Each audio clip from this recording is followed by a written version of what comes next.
बहुत दिन तलर कथा गोटे जंगल रे गोटे गाई रोथाए। से गाईर ना बौला। गाईटी अति सरल। जंगल पाखे भितर को जाई से कौन करे घास चरे। तापर से घास चरी सारी आसी ता छुआ को क्षीर दिए। से जंगल रे गोटे बाघ मध्य रहुतिला। से बाघ से बौला को सबुदिन घास चरुथुवार देखी ता पाखकू दिने जाइकी ताकू कहिला मु तते खाइबी। बौला डरीगला। बौला ताकू देखी कहला नाई नाई मते खाओनी। बाघ कहला ना मु तते सबुदिन देखुची आज मु तते खाइबी। बौला कहला घरे मोर टिकी बाछुरटे अछि। बाघ कहला मु किथि शुणिबिनी मु तते खाइबी। बौला कहला नाई मते छाड़ी दियो मु ताकू क्षीर देकी तापरे तुमको आसीबी तमे मते खाइब। बाघ कहला हौ ठीक अछि तू जा मु तो कथारे विश्वास करुची। बौलाटी फेरीगला ता छुआ पाखकू।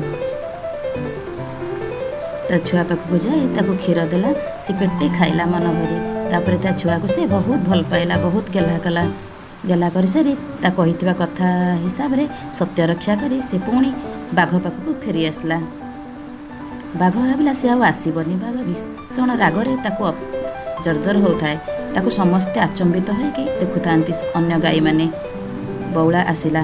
बौला आसीबार देखी बाघ मते बहुत खुशी होइगला। बाघ कहला तू आसीबू मोर जमा विश्वास हो नतला। तू आसिलु जानी मु बहुत खुशी। बौला कहला हाँ मते खाओ। से कहला ना। बाघ कहला तू तो सत्य रक्षा करथिबारु मु तते खाइबिनी। तू तो छुआ पाखकू फेरी जा। ता छुआ ता बाट चाहि बसिथिला। बौलाटी फेरी गला। ता पाखे पहुँची ताकू बहुत गेला कला आ बहुत खुशी है। तो एथुरु आमे कौन शिक्षा पाइले जे निजर सत्य रक्षा करथिले निहाती आमे जीवन में बहुत उपकार बा बहुत खुशी रे रही परिबा।